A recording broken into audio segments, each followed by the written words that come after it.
हाँ तो दोस्तों, आज हम सिंपल सलवार की सिलाई करना सीखेंगे। ये हमने सिंपल सलवार काट ली है। ये बीच का पार्ट है जिसको फट्टे या गोडे बोलते हैं। ये हमारी कलियां हैं साइड की, ये 4 हैं, ये 2 हैं। और ये हमने जेब का कपड़ा काट लिया है।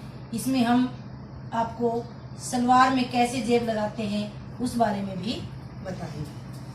तो ये हम अब करते हैं शुरुआत। हाँ तो ये फट्टा हमने ले लिया, ये सीधी साइड से, और इसकी सीधी साइड ये है। दोनों सीधी साइड ऐसे मिल जाएंगी। इस तरह से हम इसको शुरुआत करेंगे। वैसे तो जिसको थोड़ी बहुत सिलाई आती है उसे ये पता होता है कि कैसे फट्टे जोड़ने हैं, कौन सी साइड ऊपर करनी है, कौन सी साइड नीचे। लेकिन जो शुरुआती तौर पर सीखते हैं, जिनको सिलाई के बारे में बिल्कुल भी पता नहीं होता, उनके लिए ये जानना ज़रूरी है।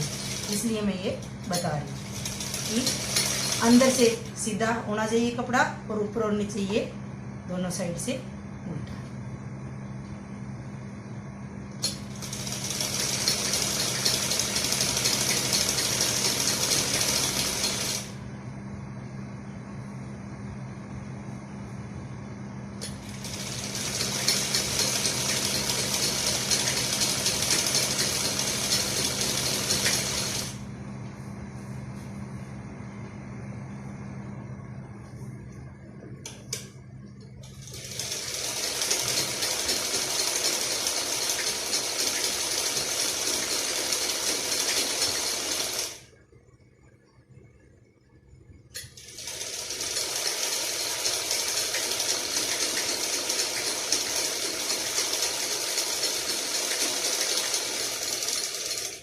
ये एक साइड हमने जोड़ दी है। इसी तरह से हम दूसरी कली को इस फट्टे पर इस साइड रखेंगे और इसी प्रकार से सिलाई कर देंगे। इसको ऐसे रखेंगे, इसको सिलाई कर देंगे। ये हमने दोनों साइड कलियां जोड़ दी हैं। ये दोनों पार्ट ऐसे हमने जोड़ दिए। अब इस पार्ट को इसके साथ हम अटैच कर देंगे।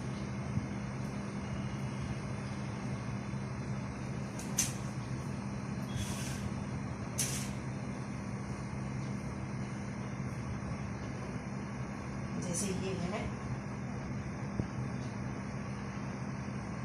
हमारा सारा हिस्सा, हम इस पर सिलाई करें।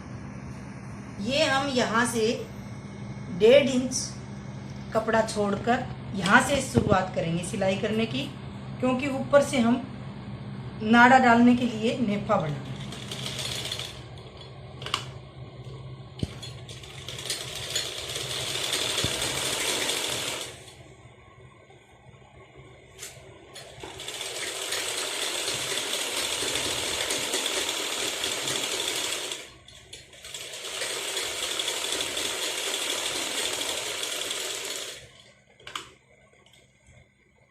इस सिलाई को हम डबल कर लेंगे ताकि रोज रोज टांके ना टूटे।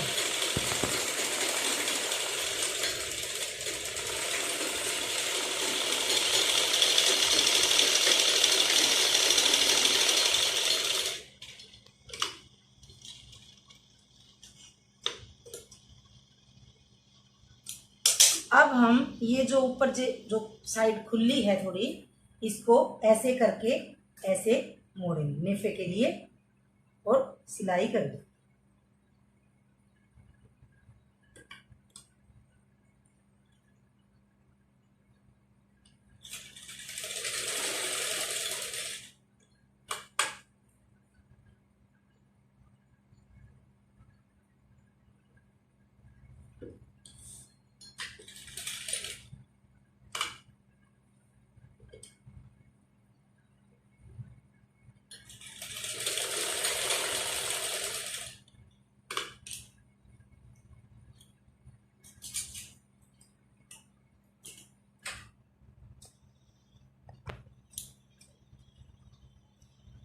इसी तरह से हम दूसरी साइड भी सिलाई कर लें।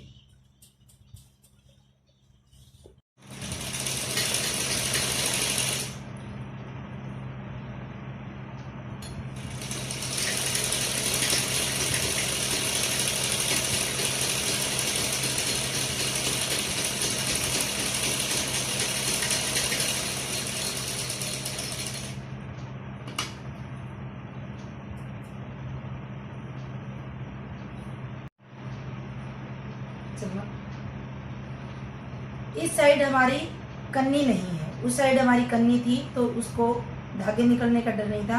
इसमें हमें जैसे इस कपड़े के धागे निकल रहे हैं तो हम इसको ऐसे सिलते वक्त ऐसे इसको पकड़ लेंगे। जैसे टांका लगा दिया, अब इसको ऐसे मोड़ के और इसके साथ इस तरह से सिलाई करेंगे तो हमारी सलवार के धागे नहीं निकलेंगे।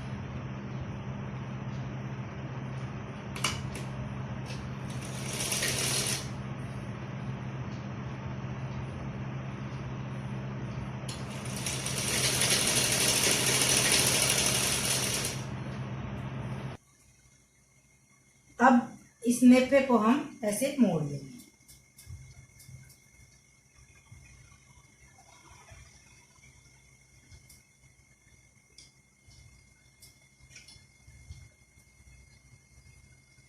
अब हम इस नेफे को इस तरह से मोड़ते मोड़ते चले जाएंगे, पूरे घेरे के नेफे को इस तरह से मोड़ देंगे।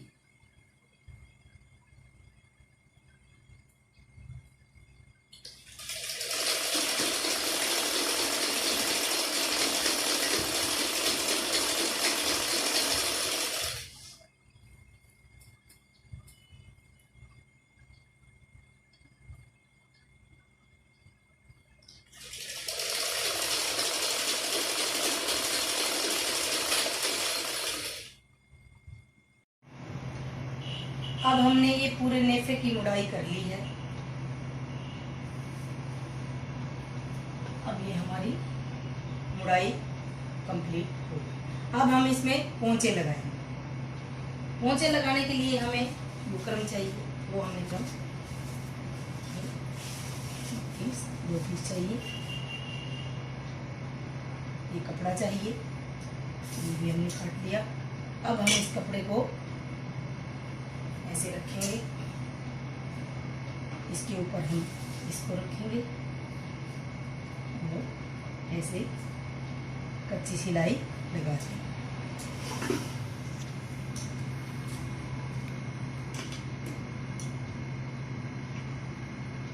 ये सिलाई मोटी चाल से लगा देंगे क्योंकि ये तो कपड़ा लगाने के लिए ही सिलाई लगाई जाएगी।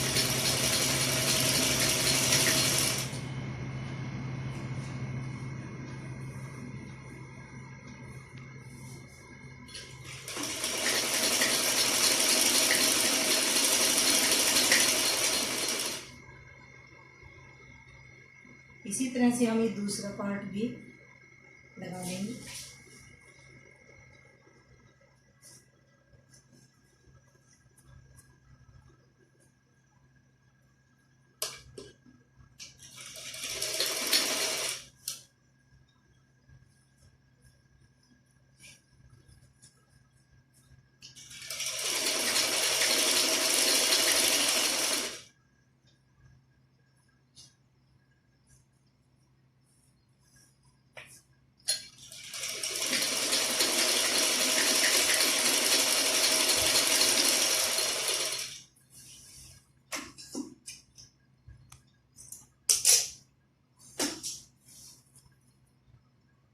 अब ये पोंचे लगाने के लिए हम इस कपड़े को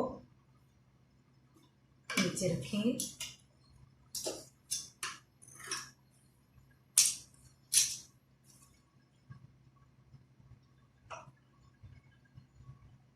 और इसके ऊपर ऐसे रख के ऐसे सिलाई लगाते जाएंगे, ये इतना इतना मोड़ के। और चाहे तो आप प्रेस भी कर सकते हैं, आसानी से लग जाएगा प्रेस करने से।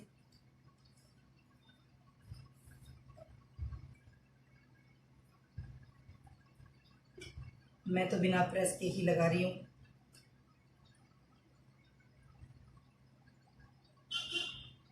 चाल वापस बारीक कर लें, क्योंकि हमने पहले मोटी चाल की थी।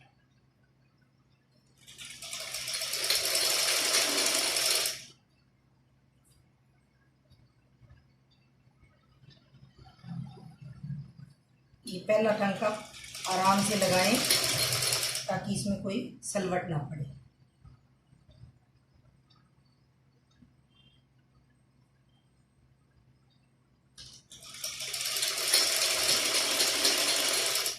बिल्कुल किनारी किनारी पे ये टांका लगाना होता है।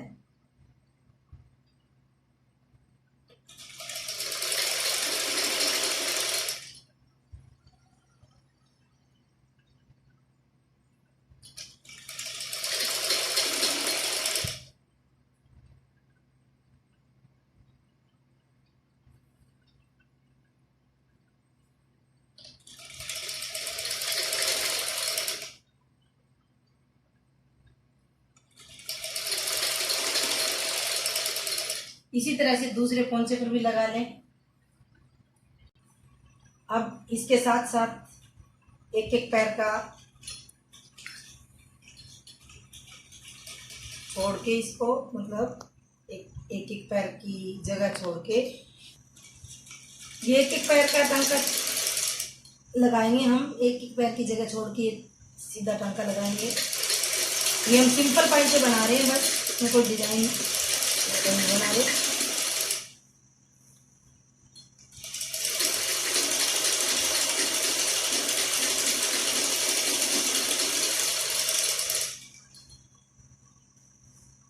इसी तरह से इस पे लगा लेंगे। इसी तरह से ये पूरे पांचे हम बना लेंगे।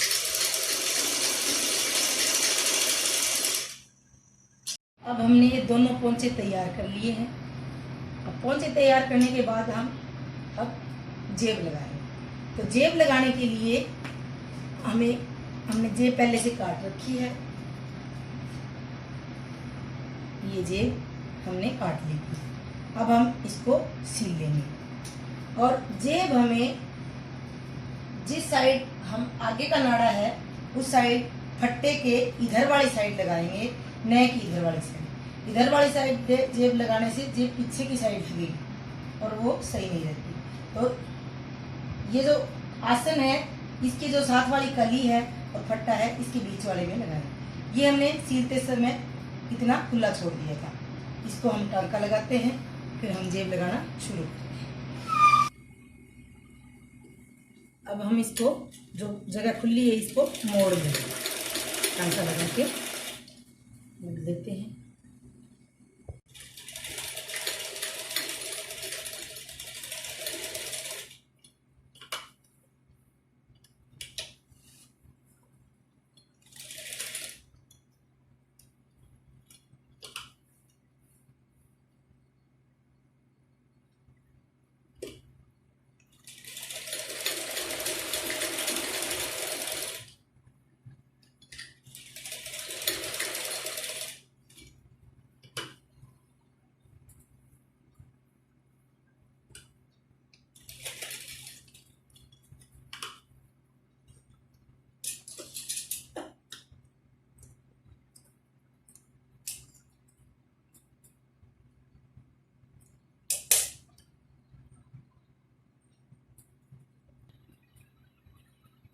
ये टांका हमने लगा दिया है।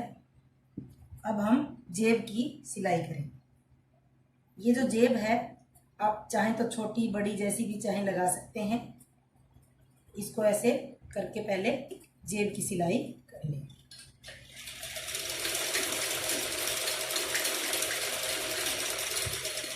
यहाँ से थोड़ा सा इसको खुला छोड़ देंगे।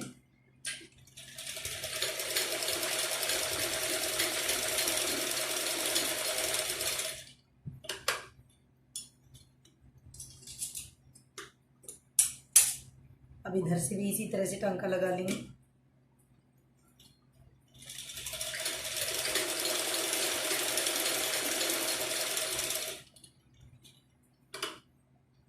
टांका हम डबल कर लेते हैं ताकि जेब फटे ना, जल्दी से खुले ना। चलिए, अब हम इसको सीधा कर लेते हैं।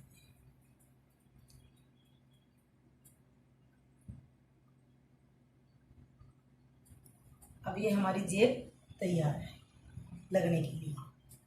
अब हम इस कपड़े को जहाँ पे हमें जेब लगाना है इसको ऐसे रखेंगे यहाँ से, और इस जेब को हम इसके ऊपर ऐसे रखेंगे। ये ऊपर की साइड जेब ज़्यादा नीचे नहीं लगानी चाहिए क्योंकि फिर वो ज़्यादा आगे बीच में पैरों के बीच में आती है, तो इसलिए ये जो नेफा होता है इसके बिल्कुल नीचे की साइड हमें जेब लगानी होती है। ये बस ये नेफे से इतना ही नीचे, फिर ये ज़्यादा बीच में पाँव के नहीं आती। अब हम इसको ऐसे यहाँ से ऐसे रखेंगे बीच में, आधा इतना ही उधर साइड और इतना ही इधर साइड। चाहे तो हम चाक से निशान लगा सकते हैं।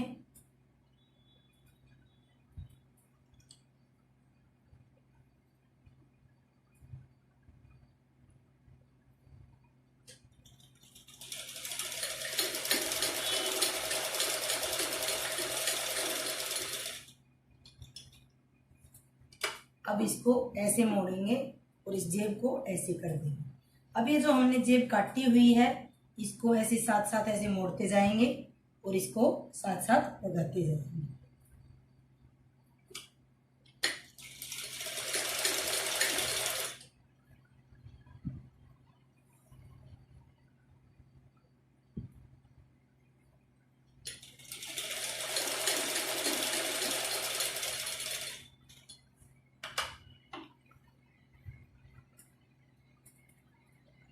इसको ऐसे मोड़ देंगे।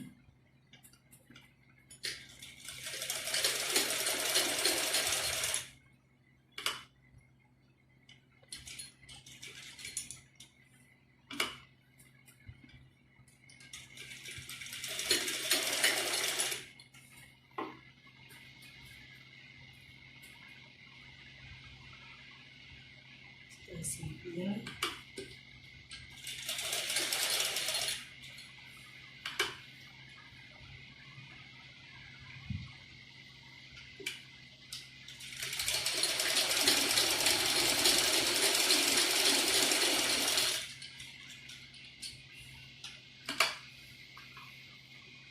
इस टांके को ऊपर की साइड करके तोड़ेंगे ताकि टांका जल्दी से टेना।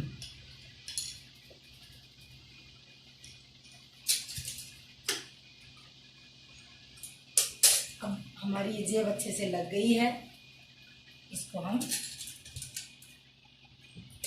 ऐसे हाथ डालकर इसको डालनी कर सकते। अब हमें 7 इंच के पोंचे चाहिए, तो हम इसको 7 इंच पे या 7.5 चाहिए, 7.5 पे, 6 पे चाहिए, 5 जितने भी चाहिए उस पर निशान लगा लेंगे। हमें यहाँ पर 7.25 चाहिए। इसी तरह से इस दूसरे पोंचे पर भी निशान लगा लेंगे इतना ही, ताकि हमारे पोंचे छोटे बड़े ना हो।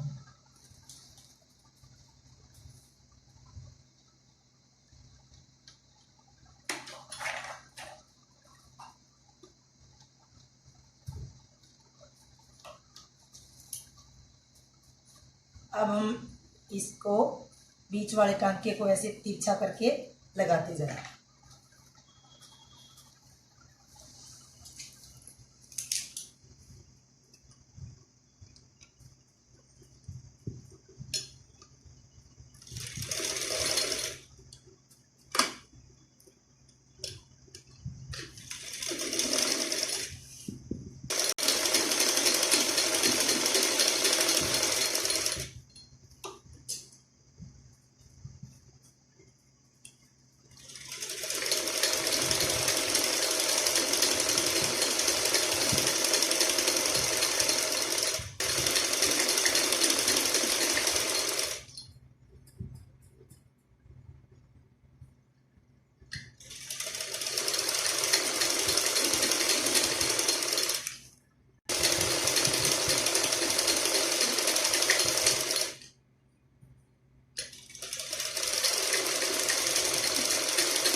इस टांके को हम डबल कर देंगे।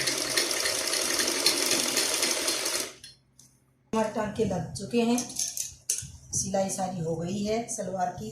अब हम इस फालतू कपड़े को थोड़ा सा काट देते हैं। इधर से भी